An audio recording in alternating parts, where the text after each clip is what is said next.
कहानी की शुरुआत में हमें एक शिप देखने को मिलती है जिसमें एक आर्मी अफसर अपना मिसाइल सेट करते ही सामने वाली शिप पर हमला कर देता है, जिसके लगने से वो पानी के अंदर ही तबाह हो जाती है। लेकिन अब भी उसके दो सिपाही जिंदा हालत में मौजूद थे जो पानी के अंदर आगे बढ़ते जा रहे थे। लेकिन ये उनका भी बैड लक था, जिन्हें उसी वक्त पानी में एक शार्क आते ही बहुत बुरी तरह मार देते। और इसी के साथ हमें भी 80 साल आगे की कहानी दिखाई जाती है, जहाँ पर बेन नाम का एक लड़का अपने फादर के साथ समंदर के अंदर जा रहा था, जिनका काम समंदर से कुछ चीजें निकाल कर सेल करना था। और वो इस काम से कमा भी अच्छे खासे पैसे रहे थे, जिन्हें जरा भी पता नहीं था कि अब हमारे साथ आगे क्या होने वाला है। क्योंकि इस बार बेन जो ही अपना सूट पहनकर पानी में चीजें ढूंढने के लिए जाता है तो उनकी किस्मत भी वहीं पर चेंज हो जाती है, जिसे सबसे पहले अंदर एक लेटर्स के दिखने के साथ साथ आगे एक रॉड भी मिलता है जिसे वो बिल्कुल भी नहीं निकाल पाता। और जो ही बेन की नजर सामने पड़ती है तो इसके सामने वही कहानी के शुरू में 80 साल पुराना डूबने वाला जहाज था, जिसे देखकर इसके अपने भी होश उड़ जाते हैं, जिसे बेन ने कभी अपने ख्वाबों में भी इमेजिन नहीं किया था। और ऊपर से अंदर जाने पर ये और भी गहरा होता जा रहा था, जिसके बारे में उसने फादर को भी पहले से बता दिया था। जो दिन वह बहुत ही हैप्पी था, लेकिन रास्ते में जब बेन शिप को अंदर से देखने लगता है तब उसकी ऑक्सीजन भी वहीं पर खत्म हो गई थी, जिसकी वजह से इसे भी आखिर में बाहर आना पड़ता है। जिसका फादर अब बहुत ही हैप्पी था क्योंकि इसका सामान निकाल कर बेचने से वो और भी अच्छी चीजें ले सकते थे। लेकिन फादर अपनी बॉडी चेंज करने का सोच रहा था, जिनकी बातों को देखना बेन को भी अपने दोस्तों की कॉल आ जाती है जो शाह पर पहले से इन दोनों के इंतजार में था। लेकिन बेन उन्हें कोई भी रिप्लाई नहीं देता। जिसके बाद हमारा सीन भी बेन के दोस्तों पर शिफ्ट होता है, जिसमें ब्रेट नाम की एक लड़की के साथ साथ रैली और सैम शामिल थी,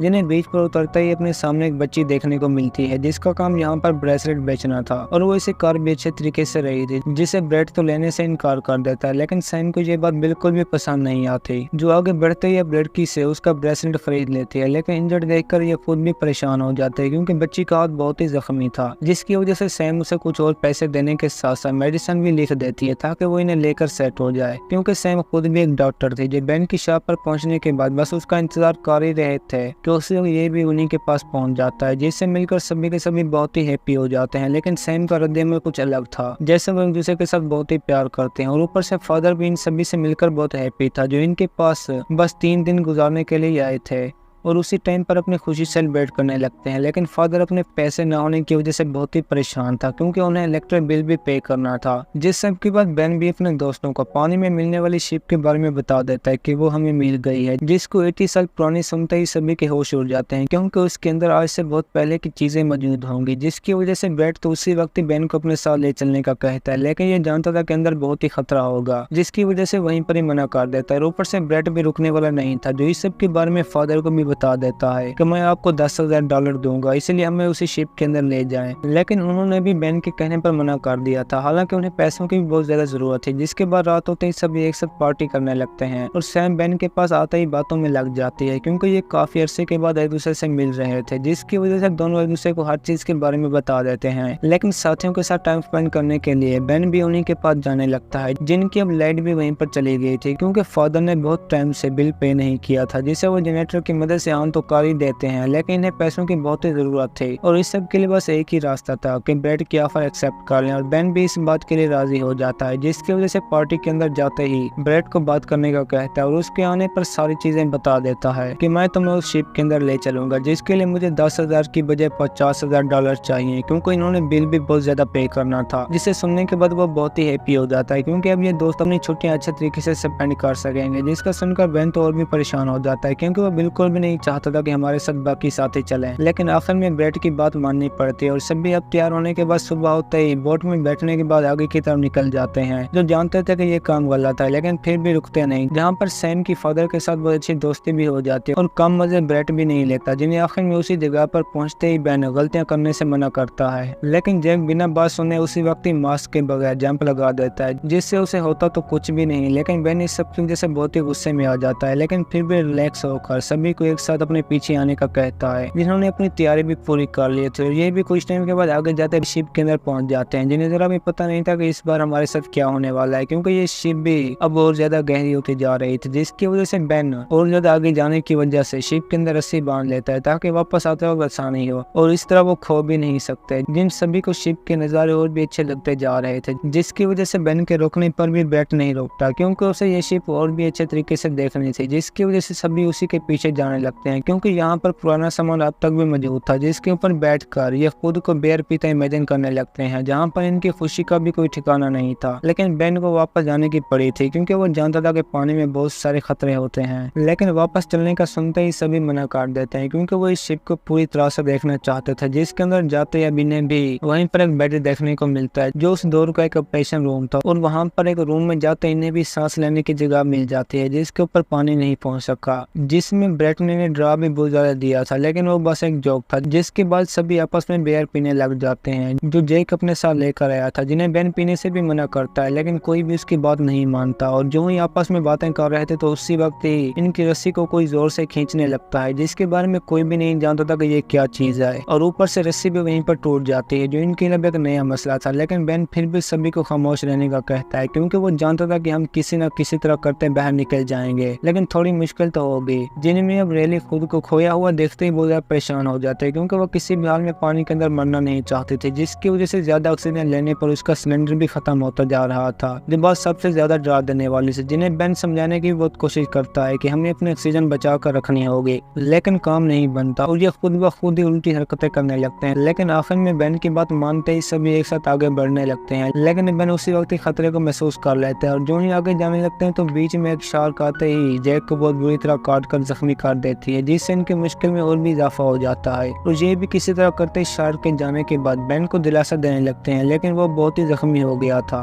और ऊपर से शार्क इस बार भी इनके सामने पहुंच गई थी, जिससे बचने के लिए सभी एक साथ बेन को लेते ही शिप के रूम में पहुंच जाते हैं ताकि उसकी जान बचा सकें, क्योंकि शिप के अंदर हर तरह के औजार मौजूद थे। जिन सभी की मदद से सैम जैक की टांग काटने लगती है क्योंकि वो बिल्कुल भी नहीं जानते थे कि इस 80 ईयर पुरानी शिप में हमारे साथ ऐसा कुछ होगा, और वो उसी टाइम पर एक सीजर मिलते ही जैक का ऑपरेशन करने लगते हैं जो पानी में आने से कामयाब कभी भी नहीं हो सकता था, और इस बारे में सैम खुद भी जानते थे, जिसकी वजह से वहीं पर अंदर से कुछ मेडिसिन लेने के बाद जैक के नए जग काट देते हैं, लेकिन उस पर इन सभी चीजों का भी असर नहीं होता, जो उसी टाइम पर अब ऑक्सीजन खत्म होते ही मारा जाता है, जो बात बर्दाश्त कर पाना इनके लिए बहुत ही मुश्किल थी, जिसकी वजह से एक साथ ही बाहर जाने का सोच रहे थे, जिन्हें शार्क के अंदर आने पर जैक की बॉडी ही उसे खाने के लिए देनी पड़ती है, और इस बात का फायदा उठाकर ये भी बाहर निकल कर आगे बढ़ने लगते हैं, जिनमें रैली ने भी उसी वक्त खुद को एक रॉड के साथ जख्मी कर दिया था, जो अब इन सभी के लिए कोई नई प्रॉब्लम थी। लेकिन फिर भी ऑक्सीजन वाले रूम में जाने के बाद रैली की बैंडेज कर देते हैं, लेकिन अब उसका तैरना बहुत ही मुश्किल था, और ऊपर से वहीं पर बैठ के भी बेन के साथ बहस हो जाते हैं क्योंकि उसने हमें इस खतरे के बारे में नहीं बताया था, जो सुनने के बाद बेन भी बता देता है कि मैं इस सब के बारे में नहीं जानता था, जिसके बाद सैम के कहते ही दोनों एक साथ बैठ जाने लगते हैं ताकि सैम और रैली के लिए मदद के साथ साथ ऑक्सीजन सिलेंडर भी लेकर आए, क्योंकि रैली का सिलेंडर भी खत्म होने वाला था, जिन्हें ये वहीं पर छोड़ते आगे बढ़ने लगते हैं, जहाँ पर जैक की बॉडी बहुत ही बुरी हालत में थी। लेकिन जल्दी बेन अपनी कटी हुई रस्सी देखने के चक्कर में शार्क के हमले के अंदर आ जाता है, जिसमें किसी की जान तो नहीं जाती, लेकिन बेन लकड़ी के अंदर फंस गया था, जिससे बैट वहां से निकालने की बहुत कोशिश करता है, लेकिन काम नहीं बनता, और उसी वक्त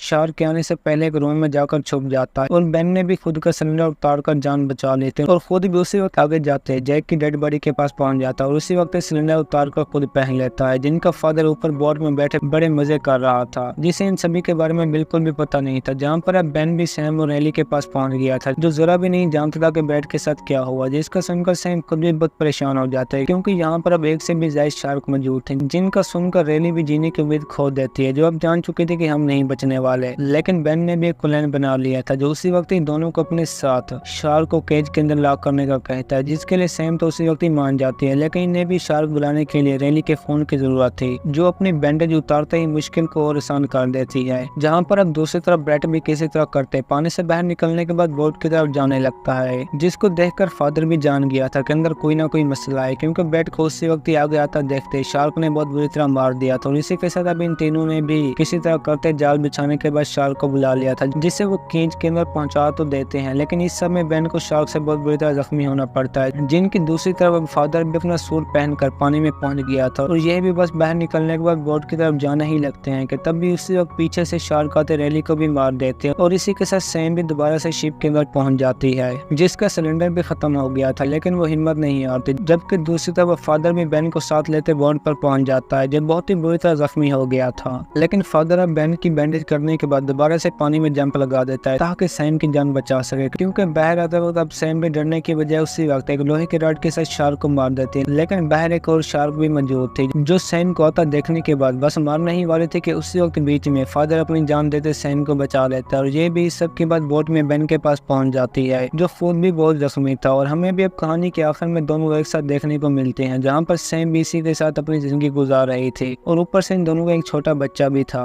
जो दोनों अपने बच्चे के साथ बहुत ही हैप्पी लाइफ गुजार रहे थे। और इसी के साथ हमारी भी आज की ये कहानी खत्म होती है। दोस्तों, अगर आपको हमारी कहानी पसंद आई हो तो वीडियो को लाइक और चैनल को सब्सक्राइब जरूर कीजिए।